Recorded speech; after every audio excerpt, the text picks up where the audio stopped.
Merhaba arkadaşlar, kanalıma hoş geldiniz. Bugünkü modelimize şöyle güzel Himalaya'nın bir bebe yünü var. Onunla başlayacağım. Şöyle orta kalınlıkta bir ip. Kullanacağım şiş 3,5 numara. Bu ipimizle harika bir model başlayacağız. Modelimiz oldukça güzel ve kolay bir model. İnşallah siz de beğenir, benimle yaparsınız. Yapım aşamalarına geçmeden önce kanalıma abone değilseniz ücretsiz bir şekilde abone olup videolarımı da beğeniyorsanız beğeni yapmayı, yorum yapmayı, beni desteklemeyi unutmayın arkadaşlar. Şimdiden hepinize teşekkürler. Dilerseniz yapım aşamalarına geçelim. Modelimize ilmeklerimizi alarak başlayalım. Şu şekilde birinci ilmeğimi aldım. Bu model için 2 ve 2'nin katları. Yani çift sayıda olması gerekiyor ilmek sayımızın. Yapacağımız örgüye göre ilmek sayımızı çift sayıda ayarlamamız gerekiyor. Ben şöyle kısa bir anlatım yapacağım. Onun için az bir ilmek sayısına ihtiyacım var.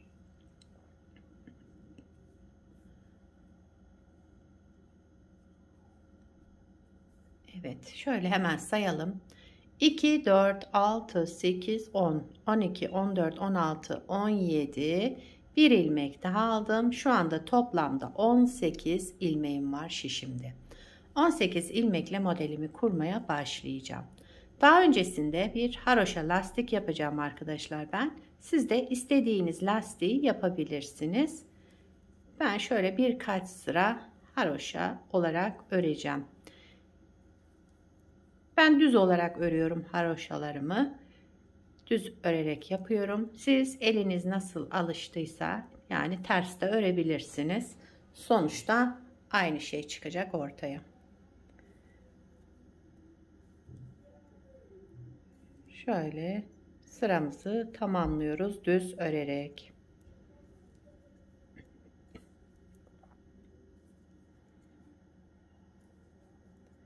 Kenar ilmeğimi de ördüm. Bir sıra düz ördüm arkadaşlar. Şimdi ikinci sıra arka yüzüne geçtim lastiğimin. Yine düz örerek devam ediyorum.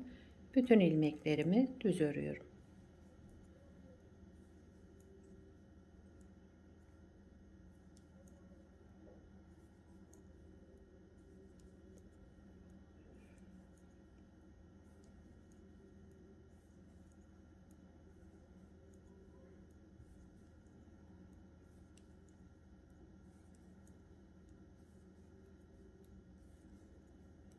Kenar ilmeğimi de ördüm. Şöyle lastiğimi birkaç sıra tamamlayıp geliyorum. Modelin birinci sıra arka yüzündeyiz. Arka yüzünde başlıyoruz arkadaşlar. Kenar ilmeğimi ördüm. Bakın lastiğin arka yüzündeyiz. Şimdi lastiği bitirdikten sonra arka yüzünde modeli kurmaya başlıyoruz. Birinci ilmeğimi düz ördüm. Daha sonra şişimden çıkarmıyorum. Arkasındakini de alarak 2 ilmeği bir düz örerek şişimden çıkartıyorum. Bir ilmek doladım. Bir ilmek düz ördüm. Şişimden çıkarmadım. Arkasındaki ilmeği de alarak ikisini tekrar düz ördüm. Bir ilmek doladım. Bir ilmek düz ördüm. Arkasındaki ilmeği de alarak tekrar düz ördüm. Bir ilmek doladım. Bir ilmek düz ördüm. Arkasındaki ilmeği de alarak 2 ilmeğimi tekrar düz ördüm. Bir ilmek doladım. Bir ilmek düz ördüm. Şişimden çıkarmıyorum ördüğüm ilmeği. Arkasındaki ilmeği de alarak 2 ilmeği tekrar şöyle ikisini bir düz örüyorum. Bir doladım. Birinci sıra arka yüzünde. Yani arka yüzünde hep bu şekilde öreceğiz. Bu şekilde devam edelim. Sıra sonuna kadar yapacağımız işlem bu. Şöyle.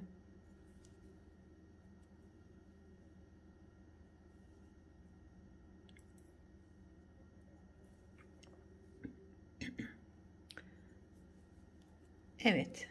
2 ilmeği de bu şekilde ördüm.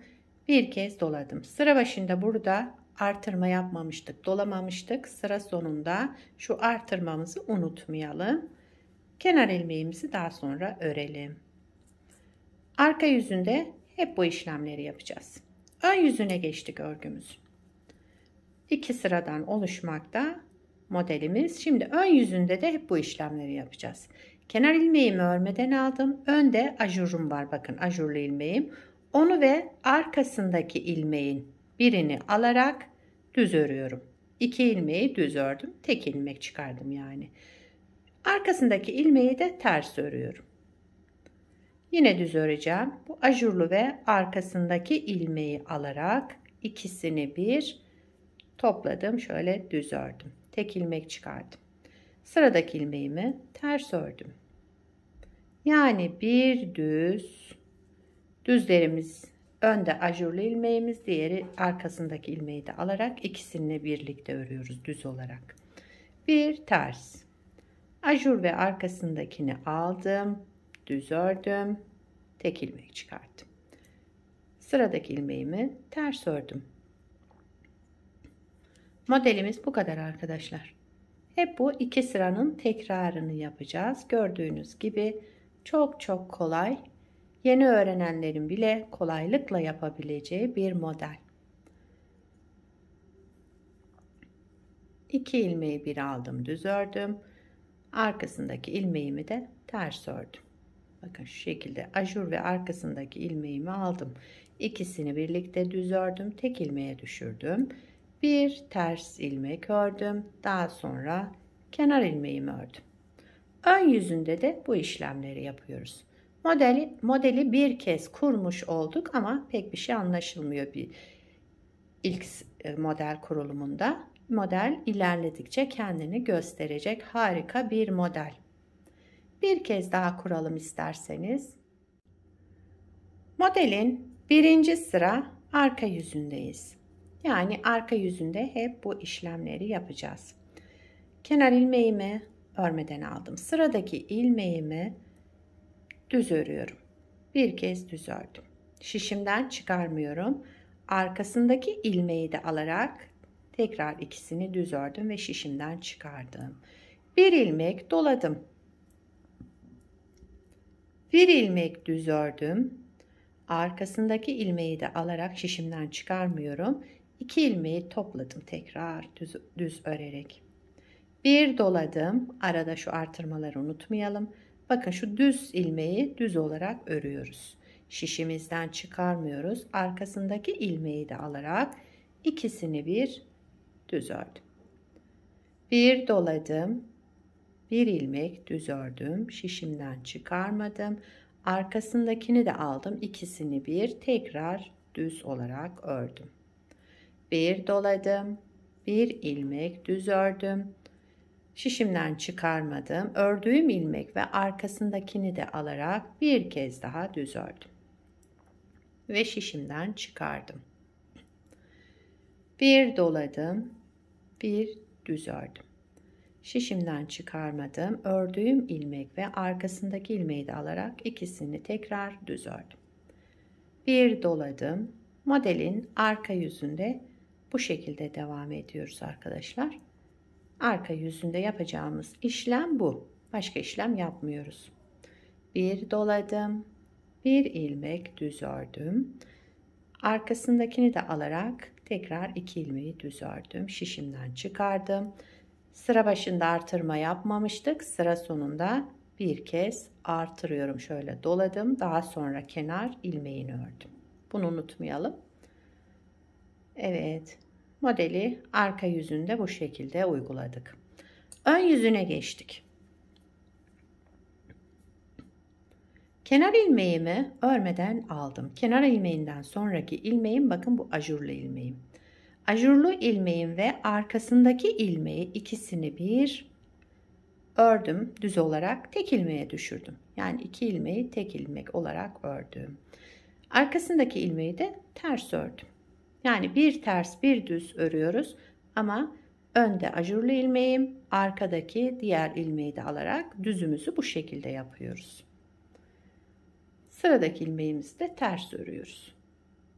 Bir düz Şöyle ikisini bir aldım. Düz olarak ördüm. Şişimden çıkardım. Sıradaki ilmeğimi ters olarak ördüm. Ajurlu ilmeğim ve arkasındaki ilmeğimi ikisini bir alarak düz ördüm. Kestim yani. Bir ters ördüm. 2 ilmeği bir alarak arkasındaki ilmeğimi de aldım. Düz ördüm. Tek ilmeğe düşürdüm. Arkasındaki ilmeğimi de ters ördüm. Yani bir düz, bir ters. Düzleri ama önde ajur, arkasındaki ilmeği de alarak ikisini bir örüyoruz düz olarak. 2 ilmeği bir alıyoruz. Onu unutmayalım. Terslerimiz tek ilmek. Düzlerimiz 2 ilmek. Şöyle aldım, düz ördüm, kestim yani. Son ilmeğim ters. Bir de kenar ilmeğimi ördüm. Modeli bir kez kurmuş olduk. Yani ikinci kez kurmuş olduk. Model tabii ki ilerledikçe gösterecek. Harika bir model. Arka yüzü de bu şekilde çıkıyor.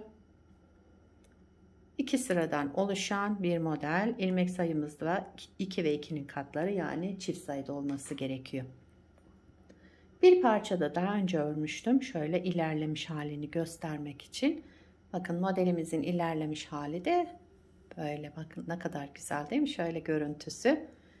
Çıtı pıtı zarif bir model. Bunu beraber yaptık.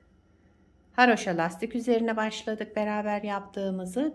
Daha önce yaptığımı da şöyle hazır lastik üzerine başladım. Bu lastiğin de anlatımı var kanalımda arkadaşlar. İsterseniz linkini bırakabilirim. Hazır lastik üzerine de gayet güzel oldu. Şöyle yakından göstereyim size modelimizi. Evet. Modelin arka yüzü de bakın bu şekilde. Şöyle ilerliyor. Ön yüzü de böyle. Yakadan başlama örgülerinizde de şöyle bir görüntü elde edersiniz.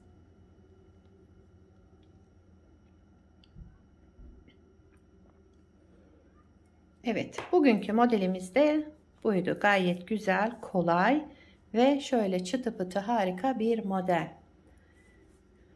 Bu modelden yelek yapabilirsiniz, hırka yapabilirsiniz. Çocuk örgülerinde, yetişkin örgülerinde, her türlü örgüde kullanabileceğiniz harika bir model. Sizler de nelerde kullanacaksınız, onları da yorumlarda belirtirseniz sevinirim. Beni buraya kadar izlediyseniz bir beğeni yapmayı, yorum yapmayı, beni desteklemeyi unutmayın arkadaşlar. Yapacak olanlara kolay gelsin. Bir sonraki videoda görüşmek üzere. Hoşça kalın.